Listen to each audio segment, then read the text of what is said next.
Buen día. Queremos compartir con ustedes por medio de esta plataforma una sesión de estudio, de debate, de discusión, de análisis, de aprendizaje en frente al tema de la situación internacional para el momento de hoy. Este momento lo compartimos con los activistas del Movimiento por la Defensa de los Derechos del Pueblo MODEP y sus organizaciones integrantes, como es el caso de la Federación Universitaria Nacional Funcomisiones MODEP, nuestro trabajo de mujeres que se llama la Red Rojo y Violeta, nuestra corriente sindical Ignacio Torres Giraldo y nuestra corriente de pensamiento de acción al interior del magisterio colombiano, como los maestros por la educación y los profes. Consideramos que es necesario comprender el momento actual a nivel internacional, como nacional, local y regional, para como pueblos, ya sean organizados o no, poder encontrarles salidas a esta crisis que no generamos, pero que sí los poderosos nos la están haciendo pagar. Entonces consideramos que los elementos dados aquí nos dan una perspectiva muy amplia para comprender políticamente, económicamente y socialmente lo que estamos viviendo, pero con el interés de encontrar salidas de solución, rutas comunes como pueblos para salir de esta crisis airosos y no como cada vez que sucede una crisis que los que no la generamos, o sea, los desposeídos, la clase trabajadora, la terminamos pagando. Entonces en este momento es muy importante comprender a nivel internacional qué es lo que está sucediendo al momento de hoy. En ese sentido, entonces, como introducción, cabe aclarar que habrá una segunda entrega de este trabajo y va a ser sobre el análisis de la situación internacional, también por parte del Movimiento por la Defensa de los Derechos del Pueblo MODEP. En ese sentido, considero muy importante traer a colación un fragmento y un texto muy importante para la historia moderna de la humanidad y que es el llamado Manifiesto del Partido Comunista. Allí nos explican claramente que cada que hay cambios en las maneras de producción, en las revoluciones industriales, etcétera, etcétera, el pueblo, la clase trabajadora se siente confundida, se siente sin saber qué hacer, ¿no? Porque digamos que ha perdido lo más valioso que ha tenido hasta ese momento. Y la frase dice así, y es muy sencillo: todo lo sólido se desvanece en el aire, todo lo sagrado es profano, y los hombres, al fin, se ven forzados a considerar serenamente sus condiciones de existencia y sus relaciones recíprocas. En este momento, los desposeídos, las desposeídas, la gente ubicada en la pobreza y en la miseria se sienten así.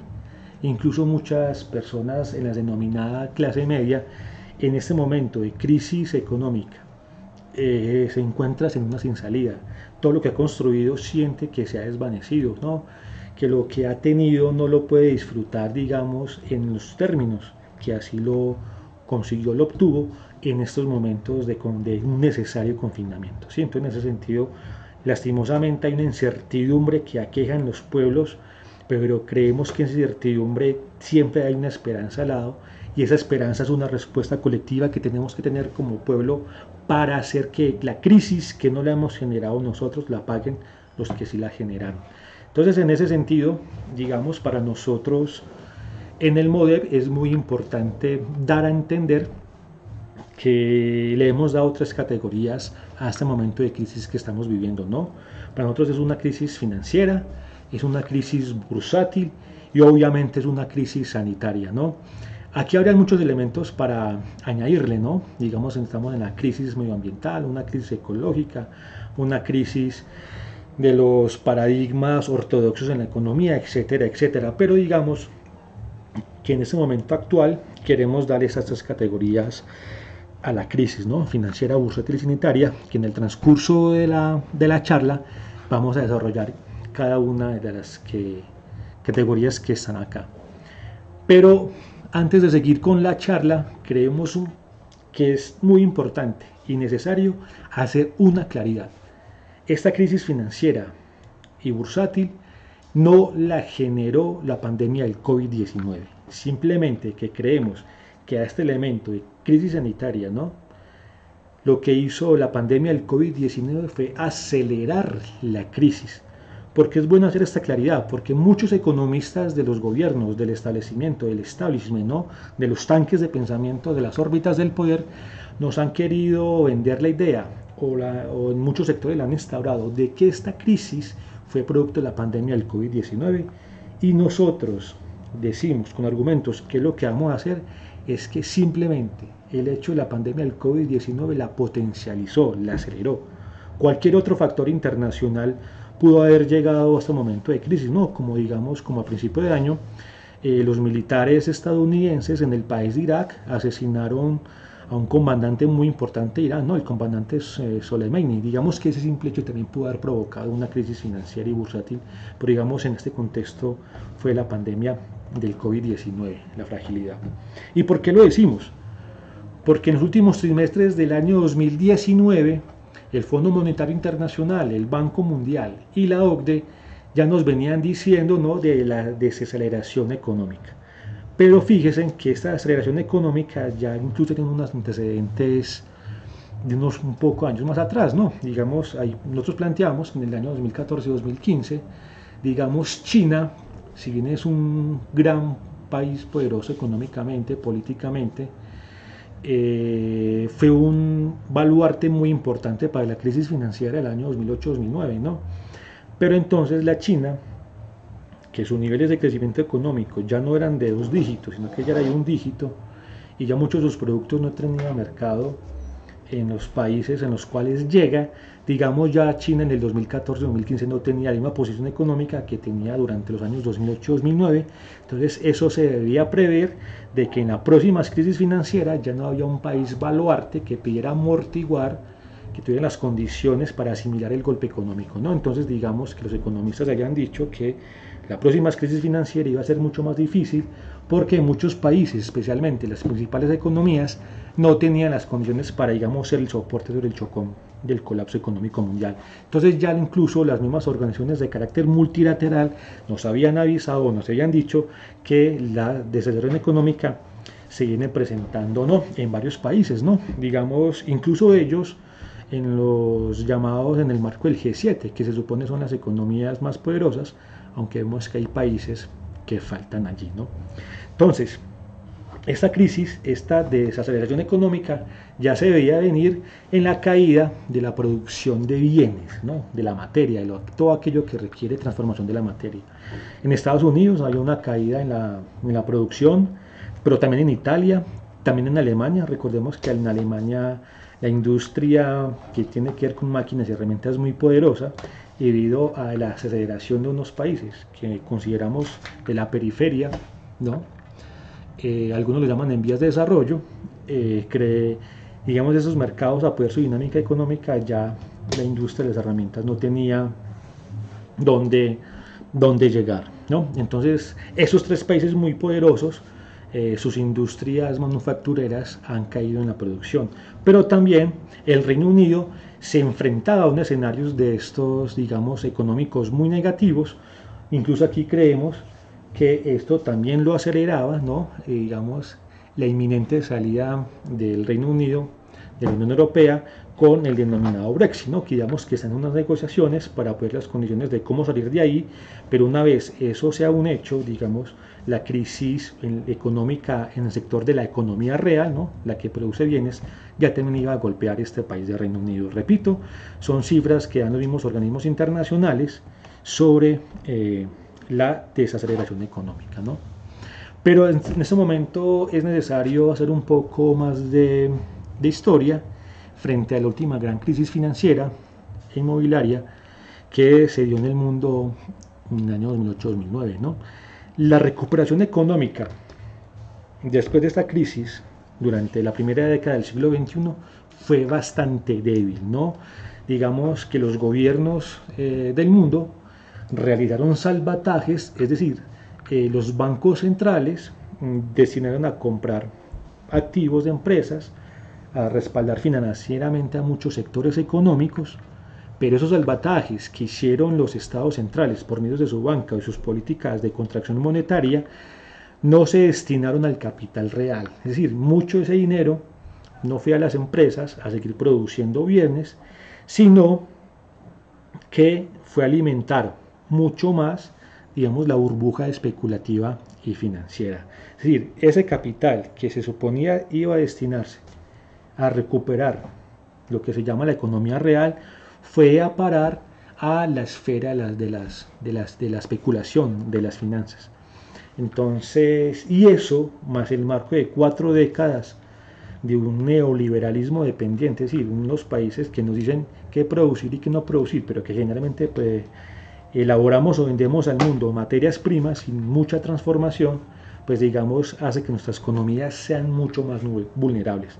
Entonces nosotros en el MOVEP en aquel momento decimos que la salida a la crisis fue inflar aún más la burbuja especulativa y financiera. Repetimos, porque todos los dineros que los estados destinaron para esa tarea fueron a dar al sistema financiero y no a la economía real y a la demanda de productos que requieren todos los ciudadanos.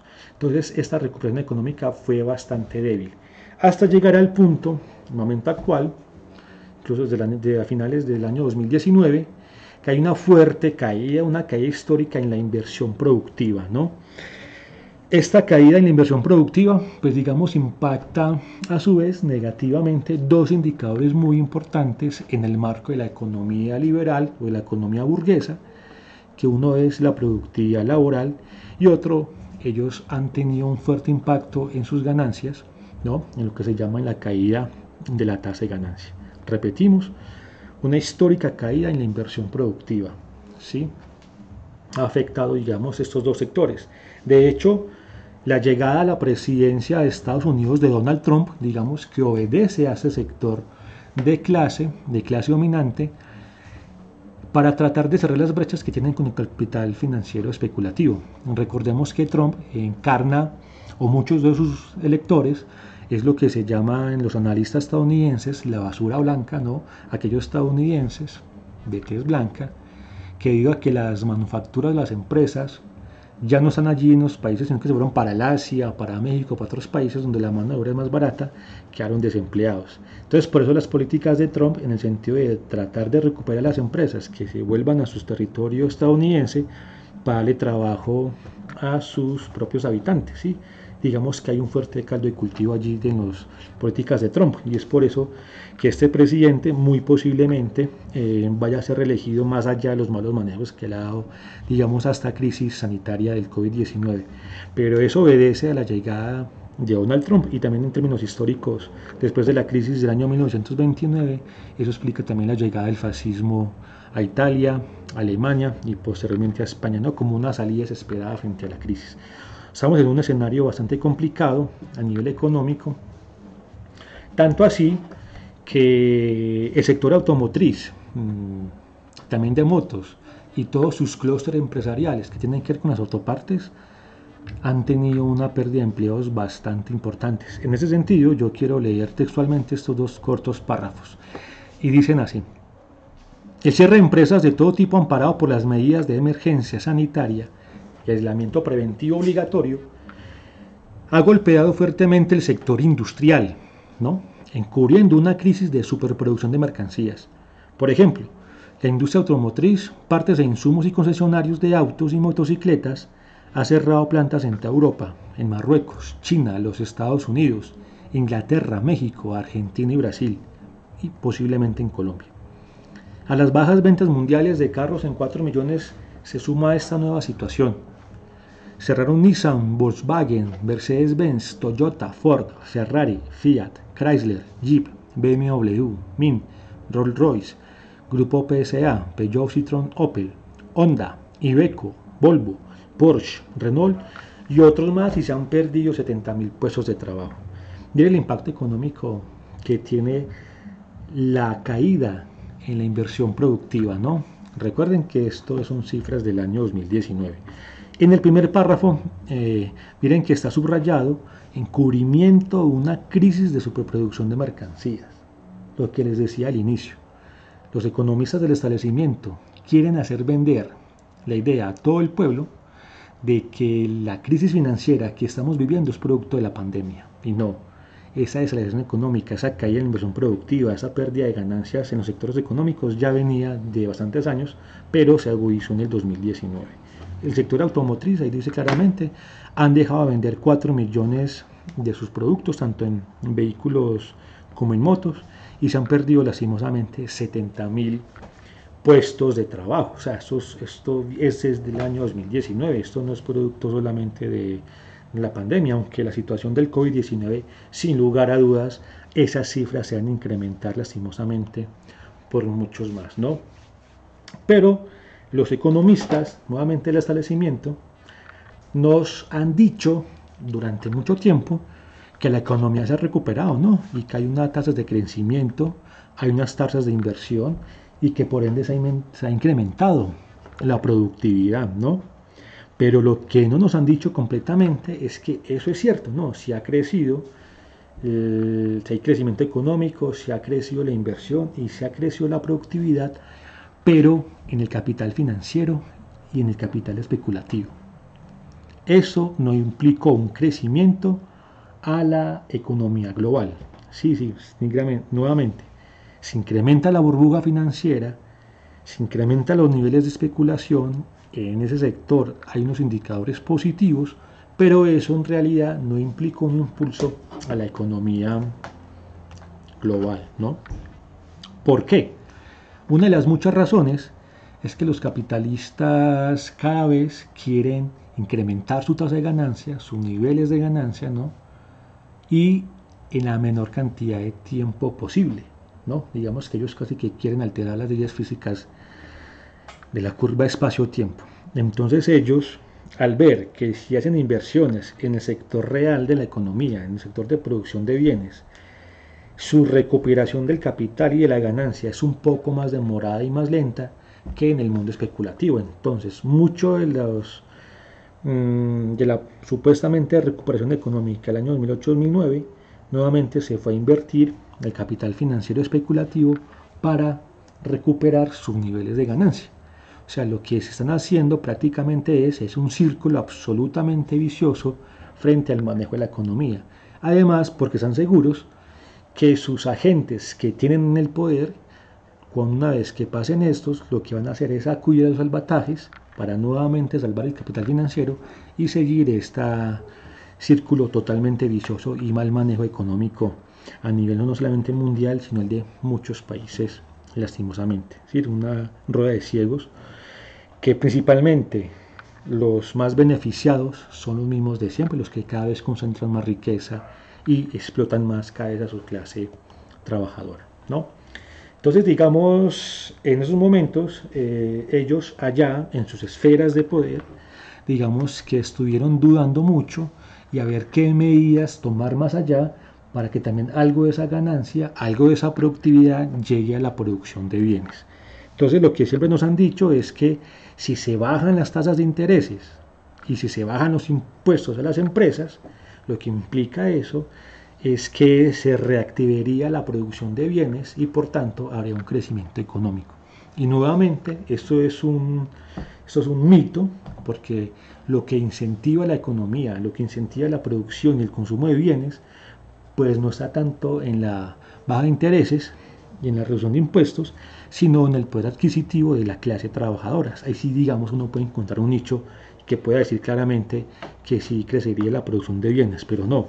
Ellos aplican esta receta, aplican este dogma que no tiene ningún respaldo científico y así nuevamente, digamos, nos hacen caer nuevamente en incrementar la burbuja financiera que hay, ¿no? En estos momentos de quietud, digamos, otro que pasó de impactos económicos muy fuertes, digamos, es la cadena de pagos, ¿no? Digamos, se rompió la cadena de pagos. Más allá de que muchas transacciones financieras económicas se hagan por la red, ¿no? Se hagan vía digital, muchos pagos, digamos, que se han roto o se han dejado de hacer, ¿no? Al igual que tampoco circulan muchas mercancías. Digamos que en este momento en el mundo circulan dos conjuntos de mercancías. Uno, las estrictamente necesarias para solventar o vivir de manera exitosa este confinamiento necesario, pero la otra, la superproducción de bienes de las empresas, digamos, lo que tienen en bodega y no vendieron, es lo que aún está circulando, más no, digamos, producción nueva, ¿no? Estos dos elementos han implicado una fuerte pérdida de empleos, no solamente en el sector automotriz, como vimos, que era alrededor de 70.000 empleos, sino en el resto de las economías el impacto negativo en la pérdida de empleos es suficientemente lamentable, ¿no? Es una pérdida para la tranquilidad y la vida de millones y millones de seres humanos. Pero a su vez, en este momento, digamos también desde mucho antes, se han incrementado los niveles de deuda, ¿no? Digamos, no solamente las personas, sino también de las empresas y a su vez de los estados. A un punto tal de que estas deudas se han denominado impagables, impagables. En el sentido de que, digamos, prestan y prestan, pero digamos no tienen un respaldo económico de capital real para poder pagar, digamos, a sus acreedores. Esto implica que el sector financiero y especulativo y inmobiliario, digamos, estén viviendo lo que se llama una liquidación de la sobreacumulación de capital financiero. Lo que ellos han venido ganando, no lo van a volver a ganar por ahora, porque más allá que puedan invadir el mercado de créditos, pues las personas o las empresas o incluso muchos países no van a tener con qué pagarlo, ¿no? Eso implica nuevamente que hay una nueva recesión económica mundial y el promedio en las pérdidas de las bolsas de valores de los diferentes países del mundo es que se han perdido el 25 al 30% de lo que comerciaba allí, ¿no? Digamos, otro elemento más que va a la nueva recesión económica mundial, ¿no? Ahí está. Le decíamos pues que por ahora solamente circula la mercancía ya producida de la no esencial, ¿no? Y este escenario trágico frente a la deuda, ya el Fondo Monetario Internacional anunciaba o hacía un llamado a atención en el sentido de que la deuda mundial es exorbitante, ¿no? Recordemos que la deuda mundial hay dos criterios muy importantes, que es la deuda pública más la deuda privada, ¿no? Y en el momento actual, digamos, las cifras de todo ese nivel de deuda es el 226% del PIB mundial del año 2018. Un cálculo más sencillo. Todo lo producido en el planeta Tierra durante el 2018 se multiplica por 2. Y un cuarto más de esa cifra es todo lo que debe a nivel mundial, de deuda pública a la deuda privada. O sea, es una burbuja gigantesca. Cualquier cosa la hará estallar, ¿no? Digamos que es un elemento económico que viene desde el año pasado haciendo los anuncios de advertencia, pero cosa que el capital financiero y capital especulativo hace caso omiso porque sabe que sus gobiernos títeres, digamos, saldrán a acudirlos por medio de salvatajes, ¿no? Es un escenario bastante negativo. Y en el pasado mes de marzo, ¿no? Hay una cifra impresionante, ¿no? Que en solo 3 días, en Wall Street, que fueron los días 9 de marzo, 12 y 16, en solo 3 días, en Wall Street se perdieron las ganancias desde el año 2016. Es decir, todo lo que se ganaron del año 2016 al 2020 se perdió en 3 días, ¿no? Nada más y nada menos que la cifra de 22 billones de dólares. Cuando hablo de billones, son billones de los nuestros, no de los estadounidenses. Es decir, 22 seguido de 12 ceros. Solamente 3 días. Tanto así que varias bolsas tuvieron que cerrar, como fue en el caso de la Bolsa de Bogotá, para impedir, ¿no?, que colapsara aún mucho más y las pérdidas fueran más gigantescas en este mundo bursátil. Esto explica, ¿no?, esa sola imagen representa por qué la llamamos crisis bursátil, ¿no?, que en el mundo de las acciones, de las finanzas, de las bolsas de mercados, de acciones, de commodities, etcétera, se perdieron 22 billones en 3 días, ¿no? La ganancia, repito, de 4 años, desde el 2016. Esto lo que hace es la crisis bursátil. Y lo que hablé anteriormente del mundo financiero, de la burbuja, etcétera, es la denominada crisis financiera, ¿no? Ya se viene, digamos, a su momento la llamada crisis sanitaria. Ese escenario fue bastante negativo, si bien allá hay unas excepciones, como es el caso de las empresas de tecnología, como las empresas de Amazon, de Google, de las plataformas de videoconferencias como Zoom, Webex, etcétera, etcétera, han tenido unos importantes crecimientos durante estos días. La gran mayoría y otros sectores económicos han ido a la baja totalmente, ¿no? Esto es lo que se denomina una crisis bursátil. Todo este escenario, crisis financiera, crisis bursátiles, ¿no?, lo que ha hecho es agudizar los enfrentamientos interimperialistas, ¿no? Digamos, para nosotros es muy sonoro los enfrentamientos comerciales que hay por ahora entre Estados Unidos y China, pero hay otros elementos en disputa que juegan en el escenario Rusia, juegan en el escenario Alemania, Francia, Inglaterra, Brasil quiere jugar un papel, India también, digamos, todo esto, conflictos por intereses, lo que ha hecho es que posiblemente se reconfigure a nivel mundial los escenarios de poder, ¿no? Una reconfiguración global, tanto para repartirse en mercados, para garantizar créditos, como para garantizar materias primas y recursos naturales, etcétera, etcétera. Pero a su vez ha hecho que también exploten y se den nuevas luchas de clases.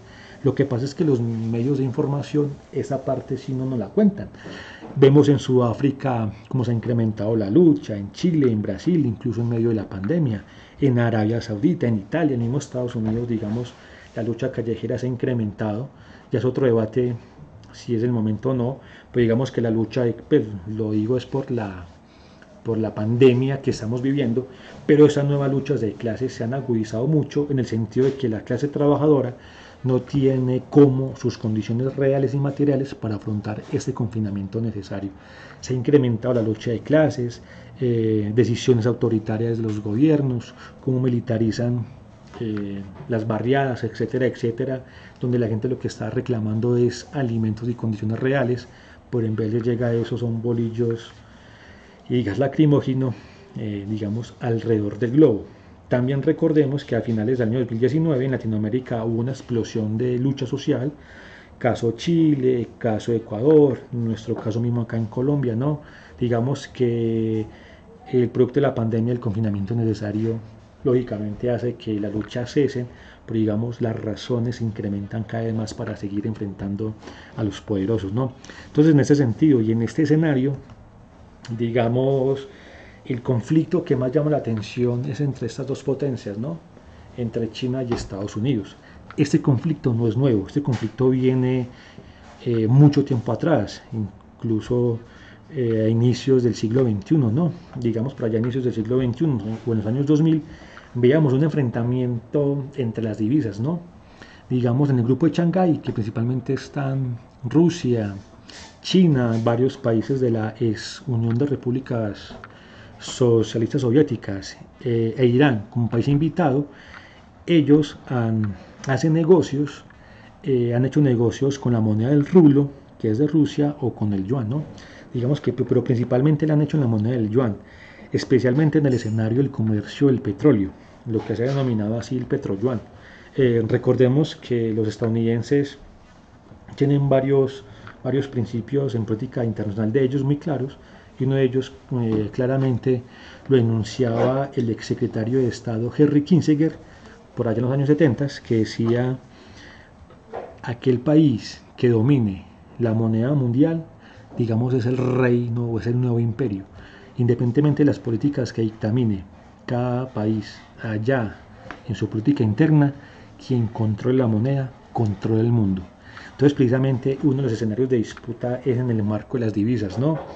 Digamos que han logrado desestabilizar un poco el dólar, pero recordemos además que Estados Unidos es una máquina de imprimir billetes sin respaldo alguno, ¿no? Digamos que ya el oro no respalda ningún billete casi que en ningún lado. Entonces lo que hace Estados Unidos es impriman monedas para tratar de, digamos, recuperar el poder político y económico que da el dólar, pero digamos que otros sectores en el poder, otros sectores imperialistas están en ese escenario disputándole ese poder al dólar, ¿no? El año pasado fue muy evidente la guerra de aranceles entre estos dos países, ¿no? Digamos, uno de los conflictos más que tuvo más connotación mediática fue el de entre Google y Huawei, ¿no? Digamos que Estados Unidos, digamos, en cabeza del gobierno de Donald Trump, le pone aranceles, le pone impuestos a las mercancías chinas. China a su vez responde también con lo mismo su territorio. Hay una fuerte disputa, ¿no? Aquí en ambos países lo que es una pérdida de demanda y una pérdida de producción, digamos, especialmente en China. Recordemos que a final de año ellos llegaron a un acuerdo comercial incluso antes que se comenzara a evidenciar o vivir la pandemia del COVID-19, ¿no? Y el acuerdo fue que los chinos se comprometían en comprar 200.000 millones de dólares de mercancías, digamos, a los estadounidenses, ¿no? Digamos, por el impacto económico que ha tenido incluso en estos países mucho más la invasión de mercadería china, ¿no? Estos dos centros de poder mundial siguen disputando por mercados, pero no solamente para vender sus productos, sino para garantizar sus recursos naturales que necesitan, las materias primas para sus niveles de producción, ¿no? Hay otro escenario muy importante en la disputa que tiene que ver con el desarrollo tecnológico de las llamadas tecnologías 5G, es donde nuevamente surge Huawei, ¿no? A la disputa o a la empresa a la cabeza que lleva la delantera en la infraestructura a esa tecnología 5G. Recordemos que estamos viviendo la cuarta revolución industrial, donde la nanotecnología, la biotecnología, la robótica, la impresión 3D, etcétera, digamos, se ha fusionado y han cambiado paradigmas de modelos de producción, ¿no? Ya incluso la impresión 3D en China esto va a sonar curioso, pero en China han impreso casas, ¿no? Digamos, la tecnología de la impresión en 3D, ¿no? Hay una disputa tecnológica, ¿no? Digamos, allí hay unos elementos muy importantes de minerales, como son las tierras raras, que más adelante lo vamos a ver, pero digamos hay una disputa en todos los frentes. Y ahora, la disputa más aguda se lleva es en términos de qué país, de qué potencia saca primero la vacuna para el COVID-19. Vemos que hay tres escenarios que están apostándole fuertemente a esta solución. Esta vacuna, aquel que la tenga hoy, no solamente tendría réditos económicos, sino que tendría un poder político inusitado, porque digamos eso implica salvar a su gente, pero salvar a su gente significa que la economía vuelva a reactivarse a nivel global, ¿no? Digamos que en este caso, digamos, China ha destinado más de 1.000 científicos para que produzcan la vacuna, y a eso le han dado un trato como de secreto de guerra. Allí los militares les brindan la seguridad a estos científicos para que puedan desarrollar esta vacuna. Unos laboratorios en Estados Unidos, digamos que ya hay avances, digamos un laboratorio de ellos ya comenzó a hacer pruebas en humanos, pero hay una empresa en Alemania, Combinvac, digamos que al parecer es la empresa como que lleva más adelantado los estudios frente a la vacuna, y tanto así que hubo un escándalo que no le quedó otro remedio que al ministro de Salud alemán reconocerlo, y fue que Donald Trump ofreció la compra exclusiva de los derechos de esta empresa, que es la que tiene unos avances muy importantes en la vacuna del COVID-19, tanto así que el ministro de Salud alemán lo dijo públicamente. Uno, pues reconoció que la oferta sí fue cierta, y además que el capitalismo tiene sus límites, ¿no? En el sentido de que no es darle exclusiva a nadie frente a la vacuna, sino que una vez la tengan, pues digamos, obviamente, pues, es un negocio, pues digamos, tratar de llegar a todas las partes del mundo donde estamos viviendo ese nivel de contaminación exponencial que es ese coronavirus. Bueno, a este escenario de disputa internacional también hay que incrementarle y agregarle el escenario de la crisis del petróleo. Digamos, al día de hoy, 20 de abril, el petróleo está a menos $37. Es decir, le pagan a la gente para que lleve petróleo. Hay varias razones de explicación de eso, ¿no? Pero digamos, como el escenario que se lleva es que la crisis del petróleo es que estamos viviendo que hace más de una década el boom del petróleo llegó el barril a estar a más de $100, ¿no? 120, incluso $125, y hoy en día el barril de petróleo se comerció a $20, ¿no? Aquí hay una disputa principalmente entre Rusia y Arabia Saudita, que en el marco de la OPEP no han llegado a ningún acuerdo frente a la reducción de producción de petróleo, ¿no? Entonces, al producir mucho petróleo, ahora hay mucha demanda, pues los precios tienden a bajar. Aquí principalmente lo que se golpean es a Estados Unidos, que Estados Unidos, si bien es un país que también produce mucho petróleo, la manera de ellos extraerlo es por medio del método de la fractura hidráulica o por medio del fracking. Es un modelo de extracción petrolera que tiene unos altos costos, ¿no? y por ello en Estados Unidos mínimamente pueden vender el barril de petróleo a $60, y si en el mercado se consigue a 20, digamos, es un impacto económico a las finanzas de ellos. Han tratado de llegar a acuerdos, Arabia Saudita y Rusia, unos acuerdos muy parciales, unos acuerdos muy timoratos, y lo máximo a que han llegado es el que al petróleo se haya comerciado $30. Pero repito, a la fecha de hoy, el petróleo ha caído absolutamente, está a menos $37. Lo que dicen ciertos economistas es que hay una empresa que a mercados de futuro, no, que compró petróleo en el marco de lo que se llama los mercados de futuro. Hoy en día no tienen dónde guardarlo, ¿no? Se ha producido tanto petróleo que no tienen dónde guardarlo. Entonces, al no tener dónde guardarlo, prácticamente que lo está regalando. Pero dicen que en pocos días el barril del petróleo subirá a los mismos $20. Recordemos que la política económica colombiana, en un documento que se llama el Marco Fiscal de Mediano Plazo, hicieron unos análisis frente a los ingresos económicos del país, pero en ese momento los cálculos se hicieron con el barril del petróleo a $60, ¿no? Y está a $20. Entonces eso hace que la economía colombiana quede aún mucho más vulnerable, ¿no? Y el déficit fiscal, vía cálculos realizados por los economistas tecnócratas burgueses, digamos, no han llevado a ningún acierto en ese sentido, ¿no? Entonces, y esa crisis del petróleo tiene como un motor importante, es el intento de un sector de imperialistas y de unos monopolios para tratar de cerrar la brecha entre el capital productivo y el capital especulativo. Es decir, se supone que al producir más petróleo, las empresas manufactureras tendrán el combustible energético necesario para producir, ¿no? Por eso es barato, que implicaría reducir sus costos de operación, pero hemos visto que eso no ha sido tan cierto, además no lo estamos viviendo. Entonces, cada que hay crisis económicas y crisis financieras, una de las maneras de salir de ese círculo vicioso es, digamos, hay que destruir fuerzas productivas, no, se destruyen fuerzas productivas, se destruyen. Una de las maneras de perder dinero en las bolsas es una manera de perder una fuerza productiva, ¿no? Que es el capital, pero también el cierre de fábricas, la pérdida de empleos. Pero en este caso, nuevamente, el eslabón de la producción, por darle algún nombre, más débil es la clase trabajadora. Entonces, la principal fuerza de trabajo que se ha destruido en este momento, tanto por la crisis financiera y bursátil y por la crisis sanitaria, ¿no? Es la clase trabajadora, ¿no? Digamos, la crisis sanitaria en el sentido de que los países del mundo, debido a una política neoliberal frente al manejo del sistema de salud, no tienen la capacidad para enfrentar una pandemia de estas, ¿no? Y han tenido que decidir quién vive y quién muere. Y especialmente, si bien se sabe que este virus, el COVID-19, le puede dar a cualquier persona, no todas las personas tienen las mismas condiciones económicas para soportar la enfermedad, ¿no?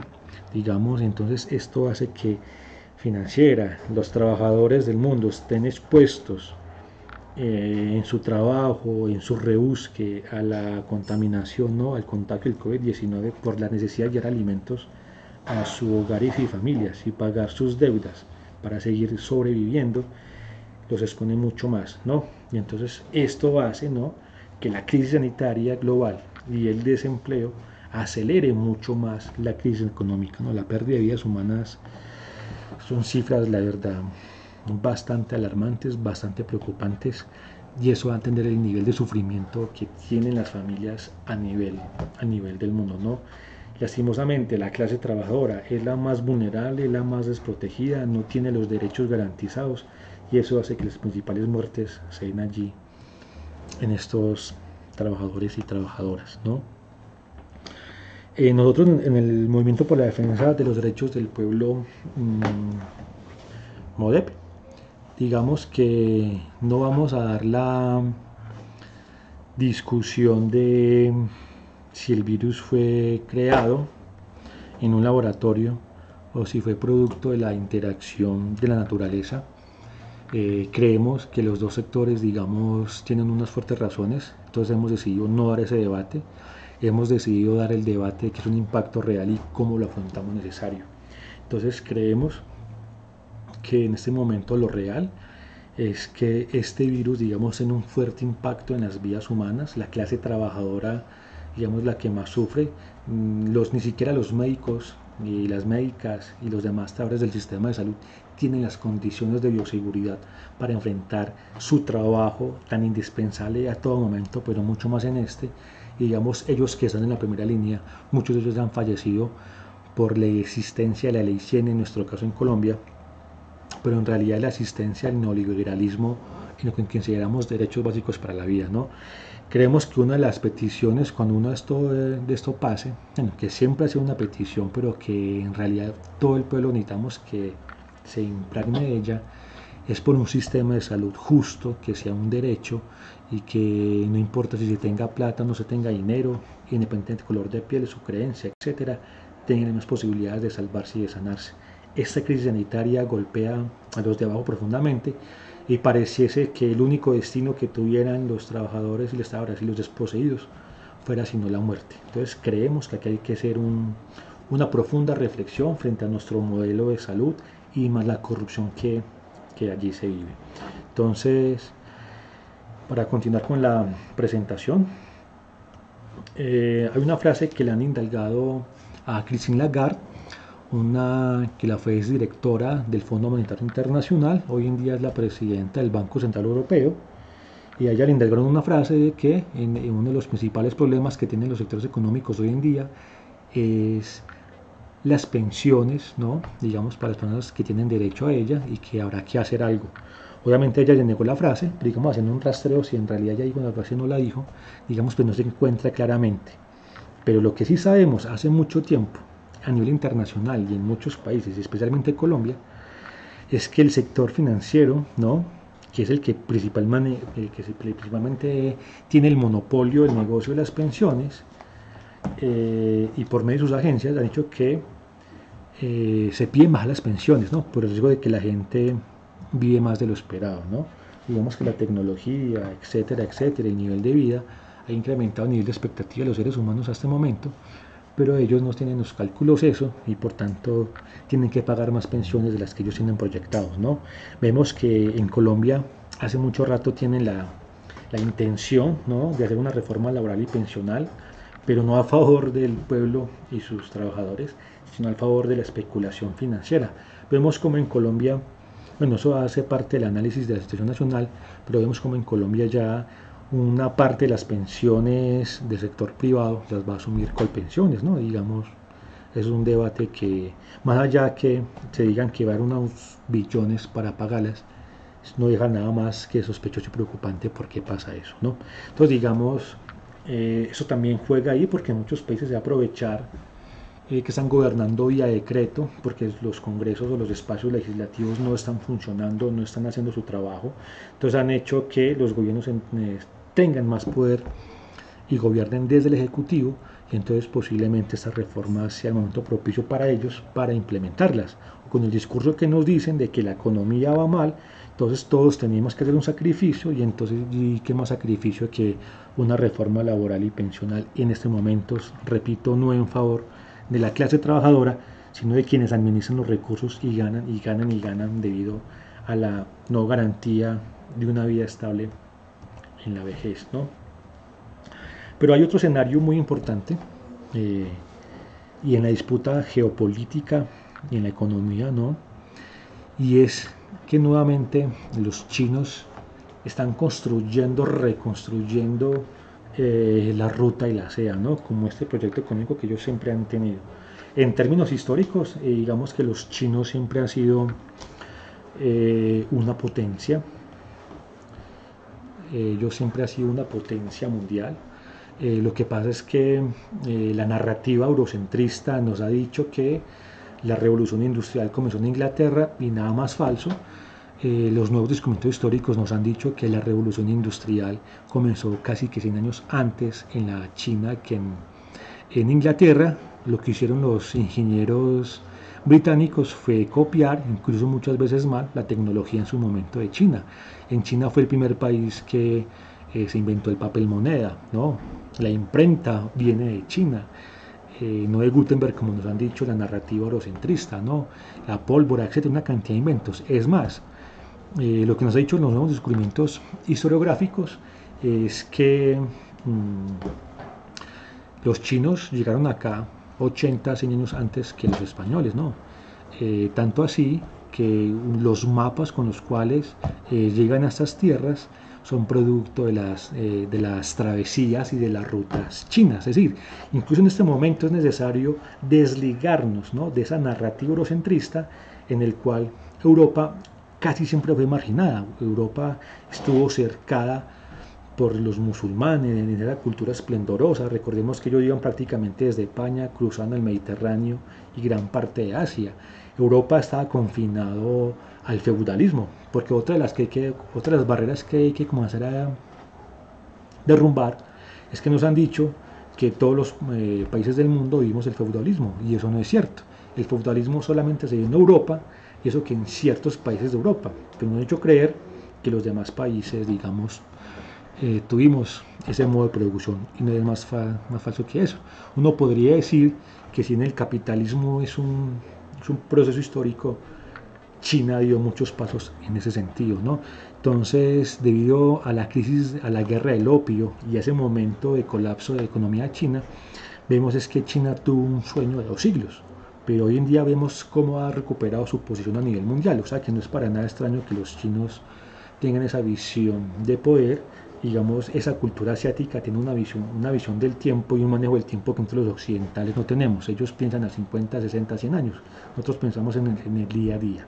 Entonces ellos en ese marco han venido reconstruyendo la ruta de la seda, tanto así que ya con Italia tienen acuerdos, con Rusia también. Recordemos que China es el principal impulsor de esa propuesta económica y política en ese sentido, ¿no? Entonces aquí en el mapa se puede ver una franja amarilla, y esa franja amarilla es el cinturón económico que tiene la China para el resto del mundo. Digamos pues que va desde el Asia, llega hasta Europa, ¿no? Y tiene un contacto también con América por el lado del Pacífico. Hay una franja azul, y esa franja azul que se ve, digamos, es la nueva marítima de la seda, ¿no?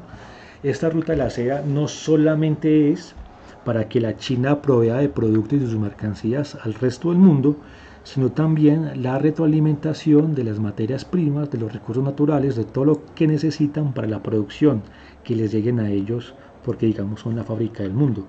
Italia ya llegó a unos acuerdos concretos con los chinos para la construcción de unos puertos, digamos como uno de los fortines o unos enclaves muy importantes para que se manifieste o se concrete esta ruta de la seda a nivel económico, ¿no? Y llega Rusia, llega Irán, y no es casual que en muchos de los países por los que atraviesa también la pandemia sean muy fuertes golpeados con esta, ¿no? Vimos el caso de Italia, ¿no? Recordemos que el poder mundial no solamente se da en aspectos económicos, políticos y militares, sino que también sea en el marco de las ideas, ¿no? Digamos, nuestra forma de ver el mundo occidental nos llega por las películas, nos llega por las noticias, nos llega por la serie, por los deportes, y todos tenemos un modus vivendi al cual seguir, que es el que nos vende Estados Unidos, ¿no? Digamos, ya los países que le están disputando la alfera del poder a los Estados Unidos también han entrado en esa disputa cultural, ¿no?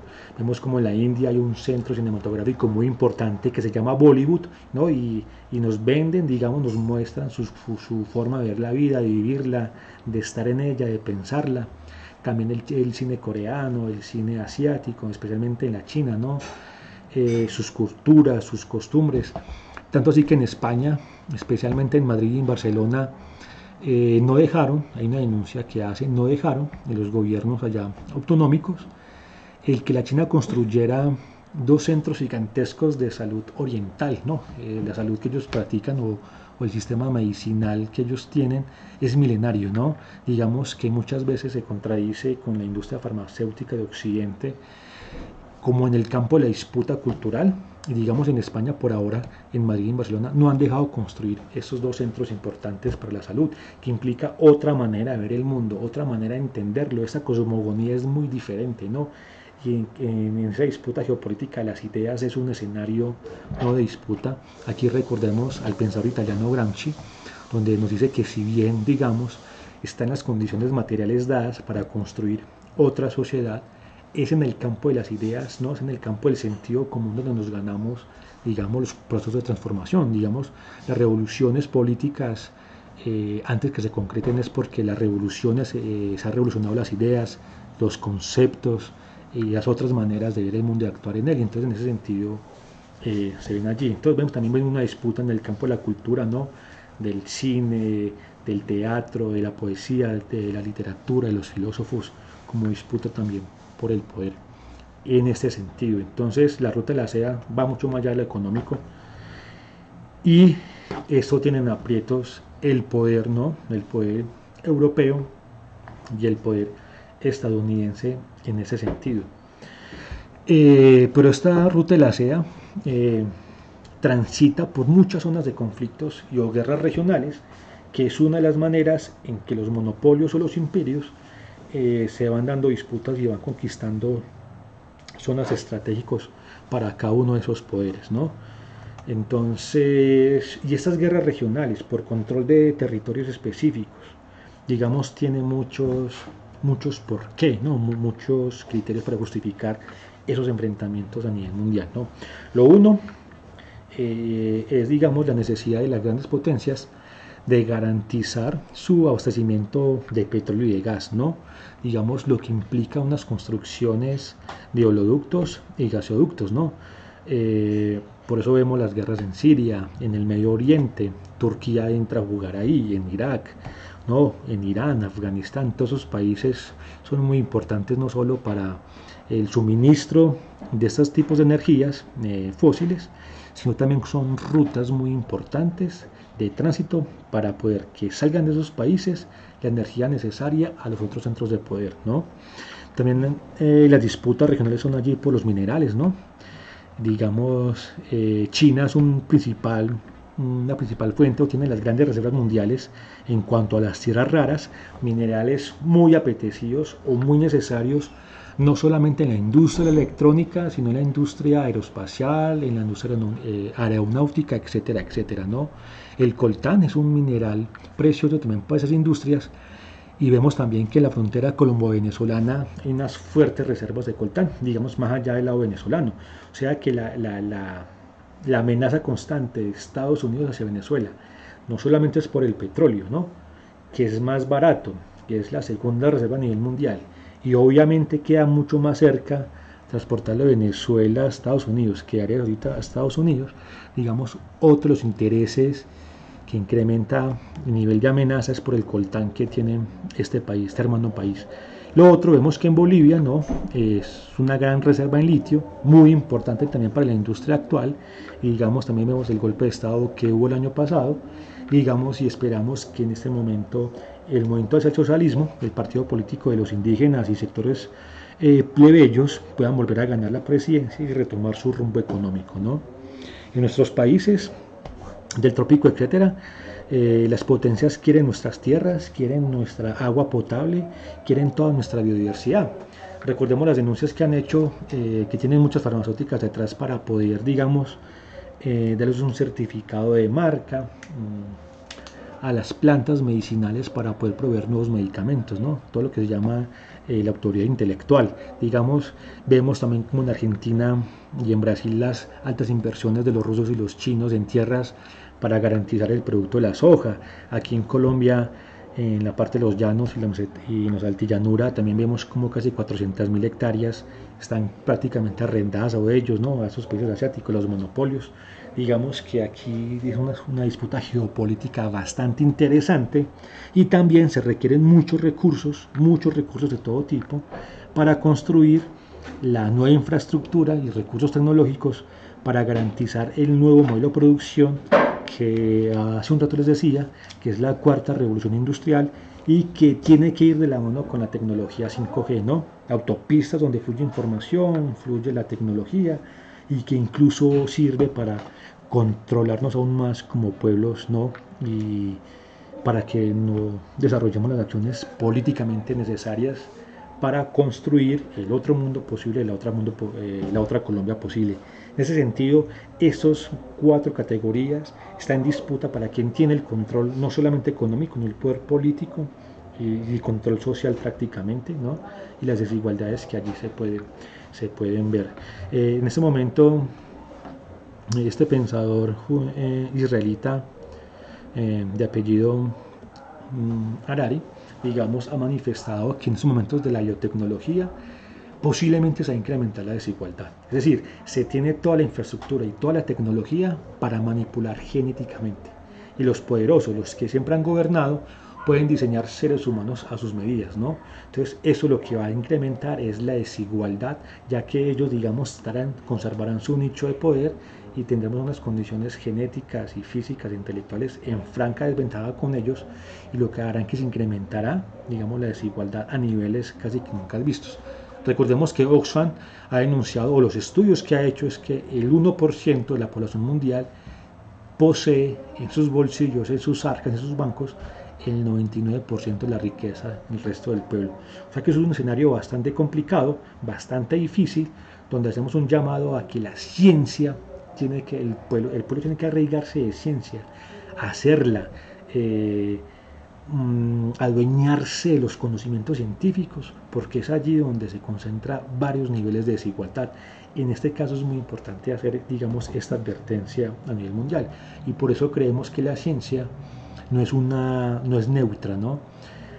Así como la ciencia los poderosos la han usado para su servicio, creemos que los pueblos, los plebeyos, los sectores desposeídos tienen que conocer la ciencia, manejarla, dominarla, para que esté al servicio y construir una sociedad que corresponda a los intereses de las grandes mayorías y no de la minoría, es decir, del 1%. Entonces, en ese sentido, este escenario es bastante complejo, ¿no? Aquí hay un listado de somero, digamos, de los conflictos a nivel regionales, ¿no? Digamos, ya hemos hablado mucho del Estados Unidos versus China, otro en el marco del petróleo. Recordemos que hay una alianza entre Estados Unidos, Arabia Saudita, Emiratos Árabes contra Irán y Hezbollah, ¿no? Digamos, Irán es una potencia militar, ¿no? Tiene armamento o tiene el potencial nuclear, tienes un país fortísimo económicamente, digamos que hay un versus allí, aunque la alianza de Estados Unidos y Arabia Saudita es una alianza momentánea, muy frágil. ¿Por qué frágil? En Arabia Saudita, una parte de su territorio no la controla los jeques, el reinado, sino que Estados Unidos lo que quiere es fraccionar a ese país, aunque supuestamente es un aliado, para controlar una parte importante de las reservas petroleras. Por eso Arabia Saudita no ha querido tampoco llegar a acuerdos con Rusia en el marco de la producción petrolera para impactar a su aliado y no aliado, que es Estados Unidos, ¿no? Digamos que lastimosamente para esta parte del mundo, después de la Primera Guerra Mundial, lo que hicieron las potencias fue ir al Medio Oriente, repartir esos territorios, sin importar la cultura, sin importar los clanes, sin importar las tribus ni nada. Por eso vemos que aún los chiitas, los sunitas, etcétera, etcétera, los kurdos, están diseminados por varios países, porque la división producto de la Primera Guerra Mundial, al término de la Primera Guerra Mundial, que las potencias ganadoras se repartieron en el mundo, se reparten son porciones de territorio para garantizar sus recursos económicos, para garantizar sus mercados, para garantizar el petróleo, el gas, etcétera, etcétera, que aviva su economía. Por eso vemos allí una conflictividad permanente en esa parte del país, ¿no?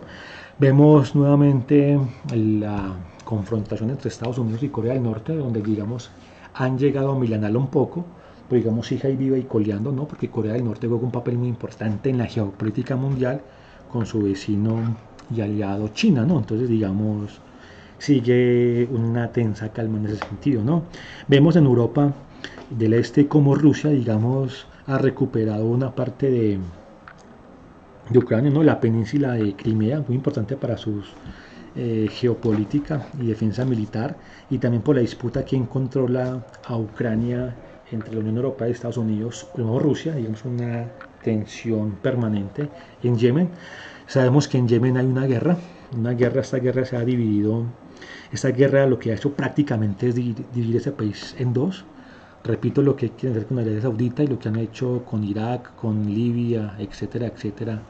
Cuando los poderosos llegan a un acuerdo o hay un triunfador, van y se reparte el territorio como si fuera un pastel, y sin importar sus creencias, sus culturas, sus lazos familiares, etcétera. Entonces prácticamente Yemen está dividida en dos para que los países imperialistas no garanticen sus recursos naturales para que su economía siga fluyendo, ¿no?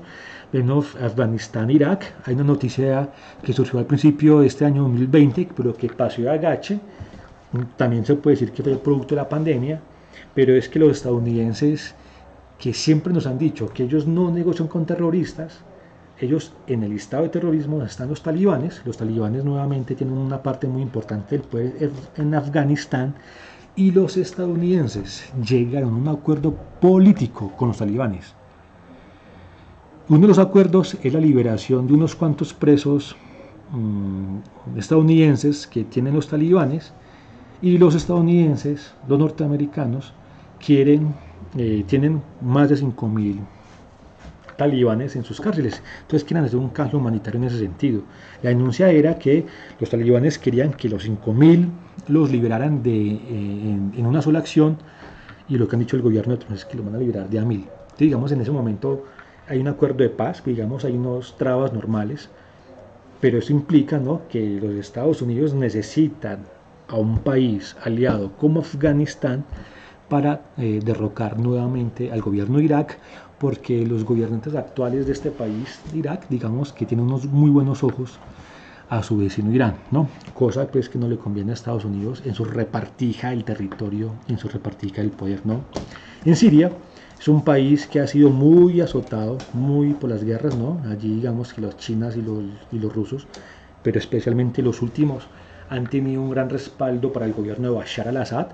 Hoy se puede decir tranquilamente que Bashar al-Assad no va a dejar el poder, ¿no? Allí hay una parte que en conflicto hay un sector, digamos, de Rojava, el pueblo kurdo, han tenido un proceso revolucionario muy importante, tiene una forma de organizar la sociedad que se ha denominado el confederalismo democrático. Allí las mujeres han jugado un papel importantísimo y vital en este proceso revolucionario. Ellos han tenido que defenderse contra el gobierno sirio, contra los turcos, contra los llamados el Estado Islámico, etcétera, etcétera.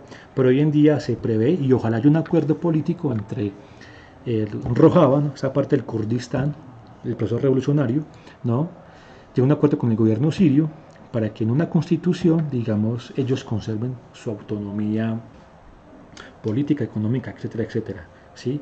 Ojalá sean estos acuerdos, ¿no?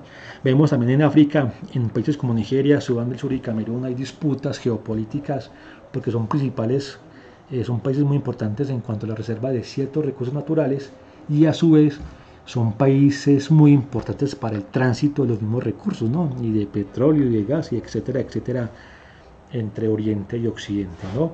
Vemos la disputa permanente en Venezuela, ¿no?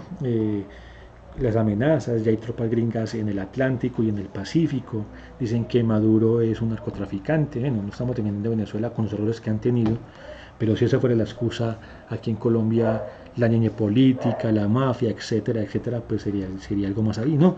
La disputa de los golpes de Estado en Bolivia, ahora lo hablamos, en Nicaragua también quieren a los gobiernos progresistas. Bueno, ahora otra discusión, ¿qué es progresismo o qué tan progresistas son?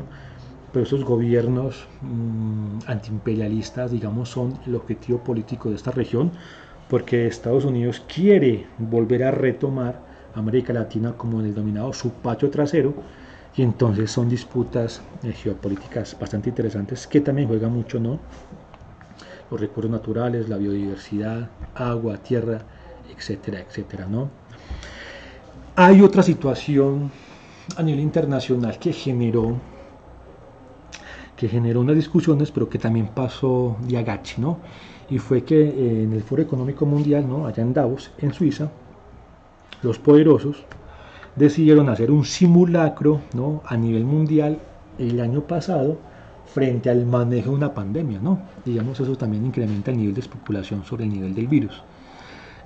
También en la especulación sobre el origen del COVID-19 tiene que ver con una charla que dio Bill Gates allá en las conferencias TEDx, ¿no?, y donde sabemos que la Fundación Gates, Melinda y Bill Gates, digamos, han invertido muchos recursos en los temas de sanidad pública, temas de sanitarios, temas de vacunas, de biotecnología, etcétera, etcétera, digamos, todo esto incrementa, digamos, el nivel de especulación frente a lo que estamos viviendo.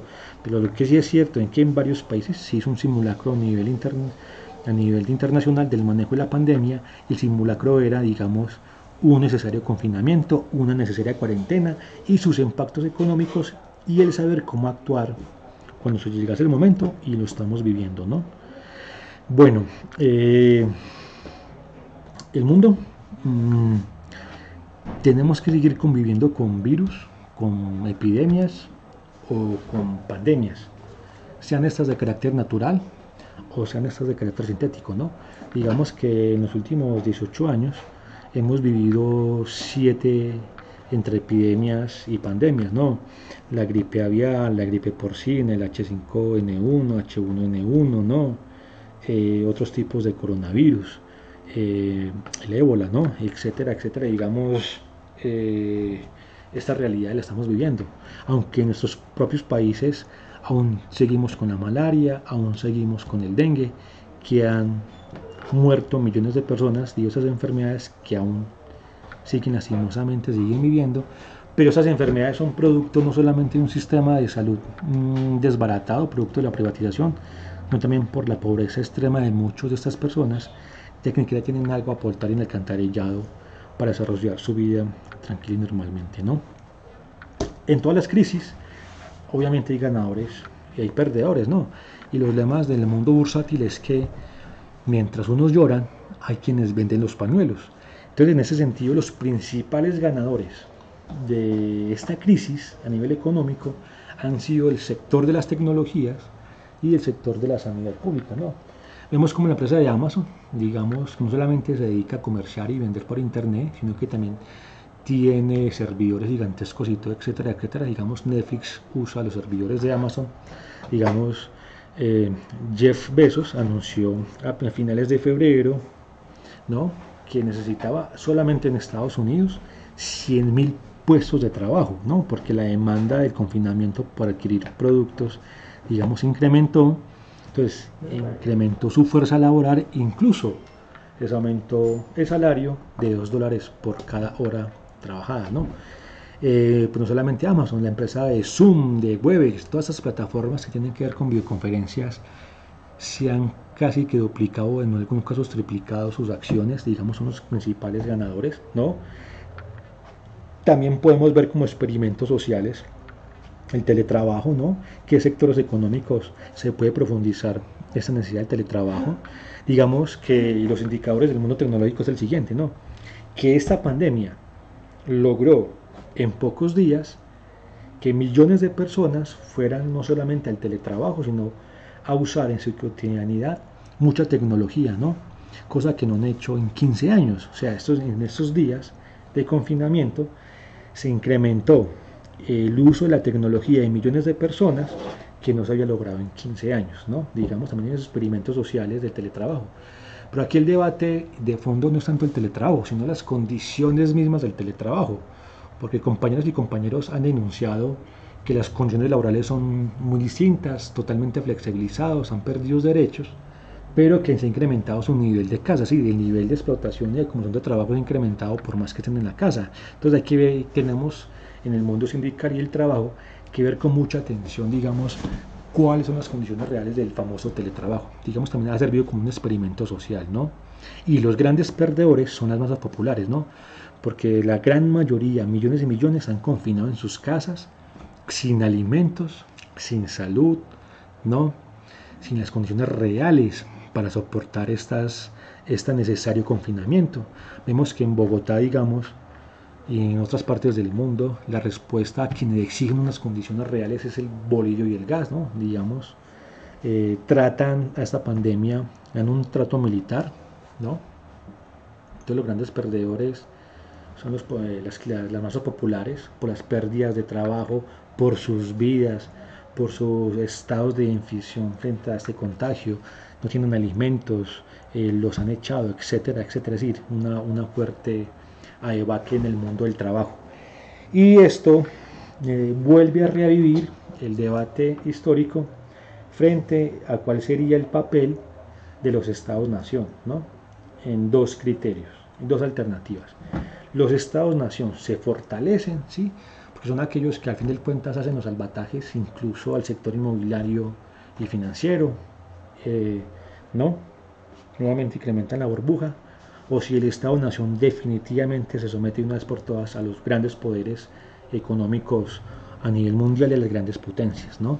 Digamos que eso es un debate que nuevamente surge, pero sí creemos que para que los estados y sus gentes se salvaguarden en un manejo digno a esta pandemia y pensemos en los más necesitados, tenemos que fortalecer el Estado-Nación, pero desde el punto de vista que estén allí gobernando el pueblo, ¿no? Nuestros representantes populares, de nuestra sangre, de nuestros intereses, estén allí gobernando en términos de fortalecer el Estado-Nación. De lo contrario, si se fortalece el Estado-Nación con la venia de los poderosos, pues prácticamente se pone en juego y en riesgo la vida de millones de seres humanos, ¿no?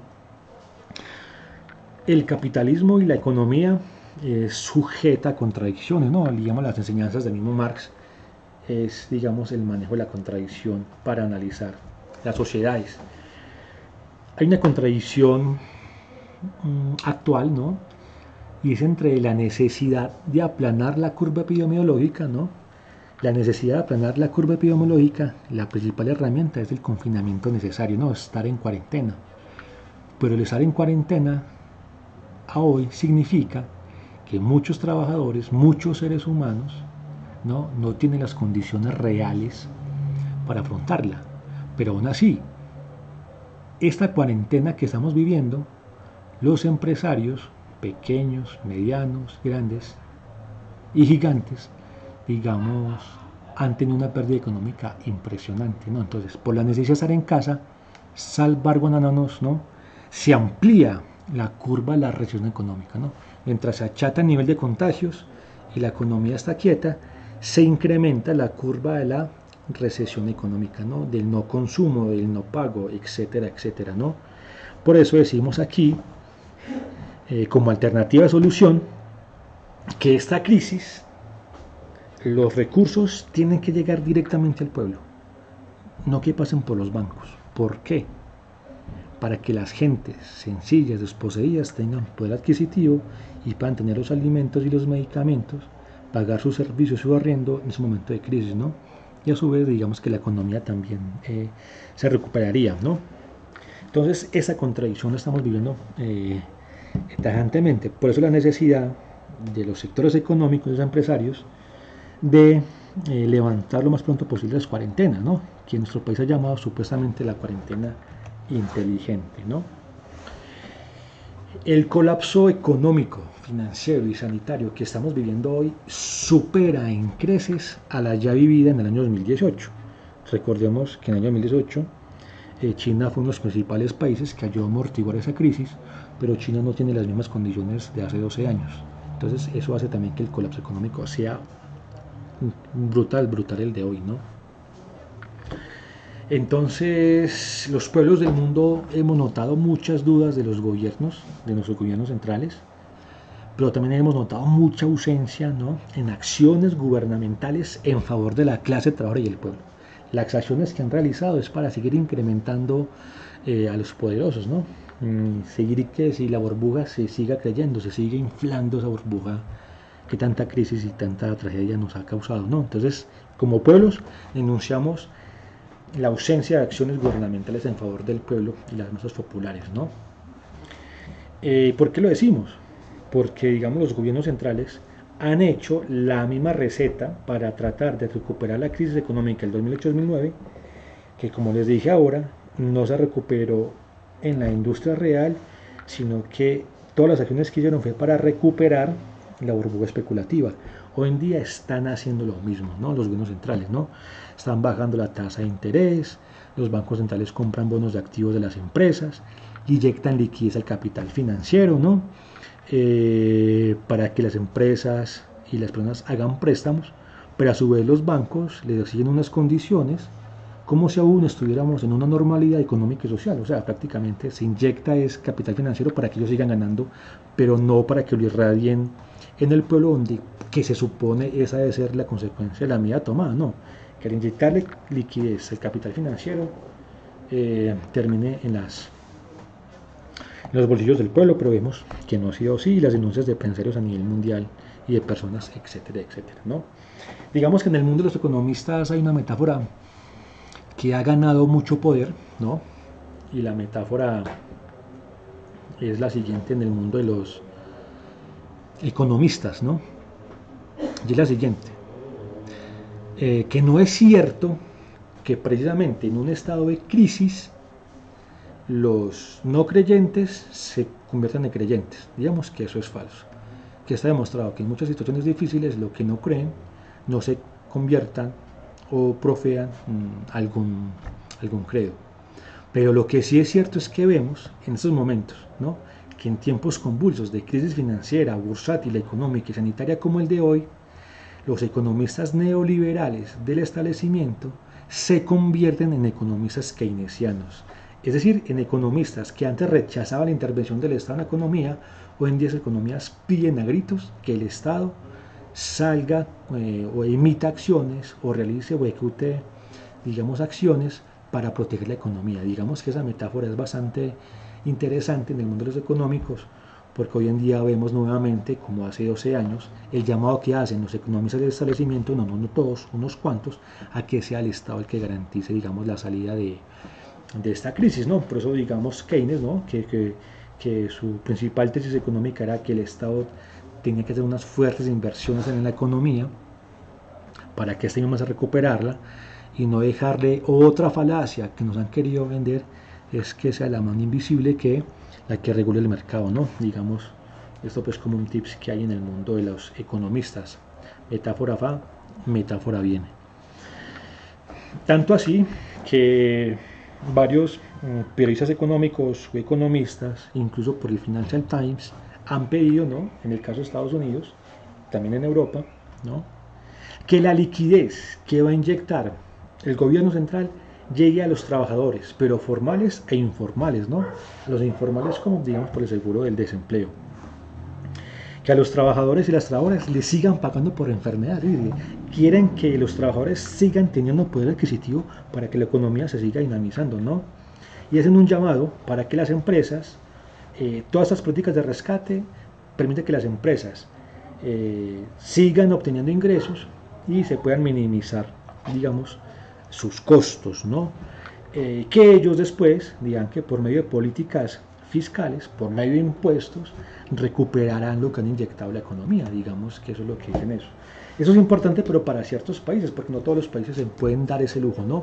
Aquí un elemento y que hablamos ahora era el criterio de la deuda externa. La deuda externa es absolutamente gravísima, ¿no? Digamos, en Argentina, una vez salido Mauricio Macri del poder, ¿no?, de ese sector neoliberal a ultranza, dejó al país con una altísima deuda. La deuda pública, la deuda externa de Argentina llega casi al 90% de su Producto Interno Bruto, es decir, ellos deben más de 300.000 millones de dólares, casi que están sin saber qué hacer. Entonces eso implica que los argentinos y los otros países que tienen esas mismas condiciones difícilmente les podrán prestar dinero.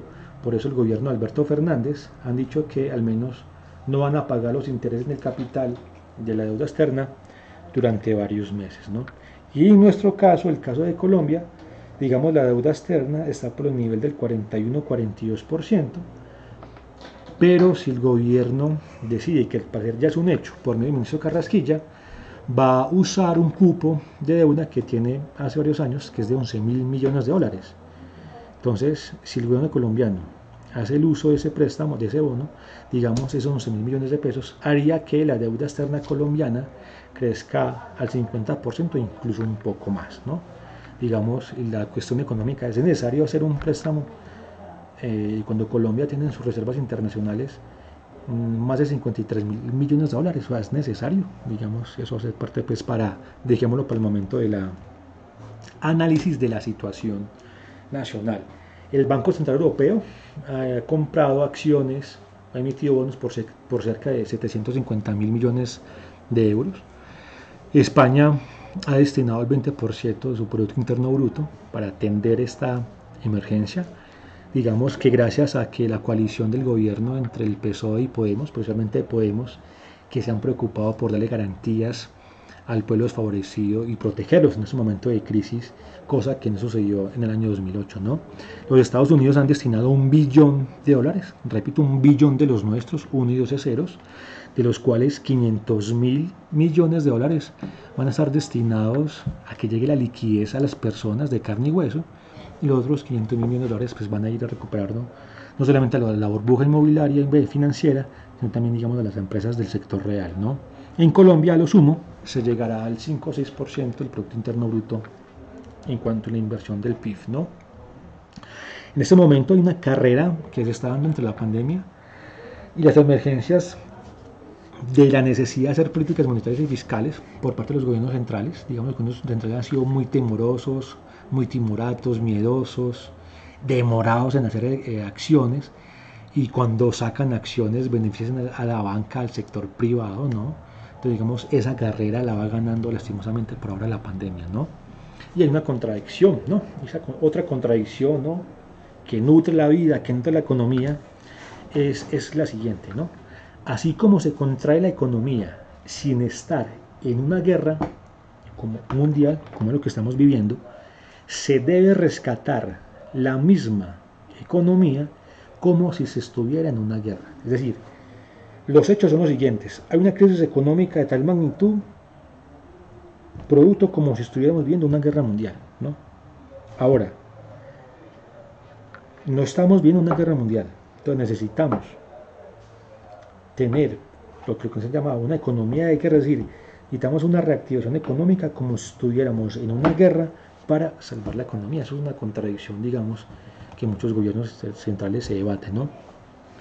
Este análisis, a grosso modo, a nivel internacional, de la crisis financiera, sanitaria, bursátil, de las guerras entre imperios, entre grandes megamonopolios, zonas regionales, recuperación de la deuda, todo este escenario nos hace nuevamente, que todos los días lo hacemos, es hacer el llamado que tenemos todas las condiciones materiales para construir otra sociedad, una sociedad alternativa, una sociedad de lo justo, del buen vivir, ¿no? Pero para construir esa sociedad tenemos que dar una fuerte lucha, una fuerte disputa en el campo de las ideas, porque es allí, digamos, donde está instalado nuestra forma de ser y estar y vivir en el mundo, ¿no?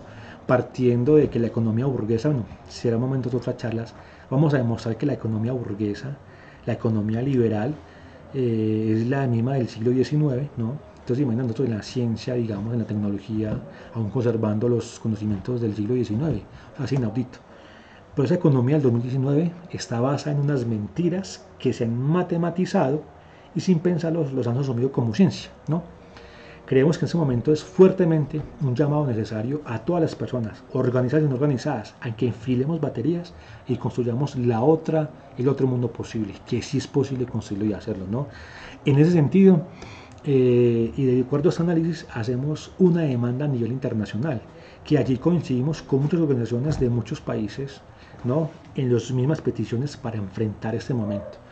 Entonces, el listado que voy a presentar a continuación sobre las necesidades y las demandas como pueblos, como trabajadores, le hacemos no solamente a los gobiernos de cada uno de nuestros países, sino a la gobernanza internacional, quien es el mundo financiero, que en realidad tiene el poder. Y como pueblos luchamos y exigimos lo siguiente, ¿no?, que esta crisis económica, financiera, bursátil y sanitaria en nuestra América Latina va a tener un impacto muy negativo. Y es que, según los cálculos de la ONU, la pobreza se va a incrementar en un 35%. Es decir, tenemos, según los cálculos, 67 millones de personas en la pobreza y en la miseria. Es una cifra bastante grosera, bastante indignante, y esto lo pasaremos al 90 millones. Por eso necesitamos que las políticas de rescate en ese momento vayan directamente al pueblo y no al sistema financiero. En ese sentido exigimos, ¿no?, una asistencia sanitaria para las amplias masas, que la salud llegue a todos y todas sin importar su condición o estatus social, que tengan las masas, el pueblo trabajador y el pueblo que vive allá en sus casas sin trabajo alguno, tengan las condiciones necesarias para afrontar esta pandemia. Que a las masas populares les lleguen los alimentos y medicamentos y los bienes esenciales para poder vivir. Que haya más trabajo y mejores condiciones para el sector salud de todos los países del mundo, que la atención sanitaria en salud sea gratuita y universal. Necesitamos que la ciencia llegue al pueblo y que esa competencia egoísta entre países y empresas por a ver quién saca primero la vacuna, necesitamos que esa vacuna, que haya una sinergia de fuerzas internacionales para que entre todos y todas puedan obtener la vacuna y sea el criterio humanidad el que rige la distribución de la misma y no la ganancia, ¿no? Que la crisis no la asuma el pueblo, que la asuma quienes la generaron, ¿no? Que aquellos políticos y sus políticas irresponsables dimitan, dejen el poder a sus cargos, que cese inmediato de la producción industrial no esencial, eximir del trabajo a la clase trabajadora conservando sus derechos, ¿no? Aquellos trabajadores que están en el sector de bienes o financieros no esenciales, que estén en sus casas llevando la cuarentena, pero conservando sus derechos laborales y sus ingresos, ¿no? Aquellos sectores que sea necesario que estén trabajando, ¿no?, para producir los elementos y los bienes para esta cuarentena, que haya una desinfección total de sus puestos de trabajo, de sus sitios, de sus máquinas, de sus insumos, de sus herramientas, ¿no? Y que ellos les den, digamos, todos los elementos de bioseguridad para producir tranquilamente y no se expongan a la enfermedad o a la muerte, ¿no? Ayudar a todas las personas sin hogar, a los habitantes de calle, a los desplazados, a los migrantes. Todas esas personas son seres humanos y que merecen todo un cuidado y toda una atención en esos momentos tan difíciles para salvaguardar sus vidas y las de sus seres queridos, ¿no? Que se suspendan los pagos internacionales de la deuda externa, ¿no? Y estamos en contra del fascismo, es decir, que le den un tratamiento de guerra y de orden pública a un tema sanitario y humano como es la pandemia del COVID-19. Estas son las alternativas, estas son las exigencias que como MODEP y otras organizaciones a nivel internacional le hacemos a los pueblos del mundo. En ese sentido consideramos que son las herramientas que tenemos, nuestra organización, nuestra denuncia, nuestro poder cooperativo y solidario. También creemos que entre la clase trabajadora hacer comités de defensa frente a la mitigación. En Manizales hemos tenido con el MODEP, Movimiento por la Defensa de los Derechos del Pueblo, los compañeros del Partido Comunista Colombiano, la Juventud Comunista, el Comité Permanente por la Defensa de los Derechos Humanos, hemos hecho unas campañas de solidaridad, ¿no?, que le hemos llamado Manos que Ayudan, porque la solidaridad entre los de abajo, entre los excluidos, entre el pueblo, es el eje fundamental para salir airosos de esta crisis, pero que a su vez nos permita potencializar la construcción y la lucha por la otra Colombia posible, ¿no? Por eso hacemos un llamado que durante estos tiempos exijámosle al gobierno desde todos los medios posibles que la crisis no la paguemos nosotros, sino que la paguen los que la han generado. Lo otro, que las ayudas no lleguen al sistema financiero de los grandes empresarios, sino que lleguen las ayudas directamente al pueblo, ¿no?, que lleguen los alimentos, que llegue la atención necesaria, que no llegue el bolillo y el gas, como ha sucedido. Tenemos que hacerle un eco a esos llamados de las gentes para salvaguardar sus vidas en estos momentos. Hacemos un llamado, un esfuerzo que tiene que ser el Estado para proteger los empleos de las grandes personas, de las grandes masas trabajadoras, que le pongan tate quieto a los bancos, que recuperen en realidad la economía, que lleguen las ayudas financieras a todas las personas, que no se sigan robando los subsidios, ¿no? En Colombia hemos visto atunes que valen 20.000 pesos. Hacemos un llamado para el pueblo y que a su vez sigamos acumulando razones, acumulando argumentos, acumulando fuerzas, que cuando podamos salir a las calles expresemos nuestra indignación y vayamos a recuperar lo que nos han quitado y exigamos nuestro derecho, nuestro trabajo, nuestros ingresos, nuestra alimentación, nuestra vida, ¿sí? Y a su vez construir organizaciones sociales, populares, para construir la otra Colombia posible. Y hacemos un llamado a los sindicatos, ¿no? Los sindicatos. Hay muchos sindicatos que han hecho solidaridad entre sus trabajadores y entre otros trabajadores. Creemos que las acciones, si bien son muy importantes, son insuficientes. Muy pocos sindicatos han hecho solidaridad entre sus trabajadores para con los demás sectores del pueblo, ¿no? Digamos que en ese momento de crisis no vale mucho incrustarse en la lucha netamente gremial, en la ayuda, en la solidaridad gremial. Tenemos que tener redes de ayuda, redes de apoyo entre los trabajadores con los que no tienen trabajo, ¿sí? Eso es un mandato, porque necesitamos un nuevo sindicalismo que no solamente que tenga un pie en su lucha gremial, pero a su vez miles de pies en la lucha política, en la lucha social que le correspondan al pueblo. Entonces, como Movimiento por la Defensa de los Derechos del Pueblo, damos esos elementos de análisis, de exposición frente a la situación internacional, para poder tener herramientas y cuestiones de salida frente a este país, frente a este modelo que sí las tiene. Y esto nos salva es la organización popular. Bueno, compañeros y compañeras, espero hora y media de compartir con ustedes uno de los elementos de análisis de la situación internacional, les den herramientas para análisis, para debate, pero más que todo nos dé una ruta de acción para saber qué hacer y cómo puedo enfrentar esta crisis. Un saludo, recuerde que les habló John Alberto Ramírez Torres y les hago la invitación para que se suscriban a mis redes sociales y a mi canal de YouTube. Feliz día.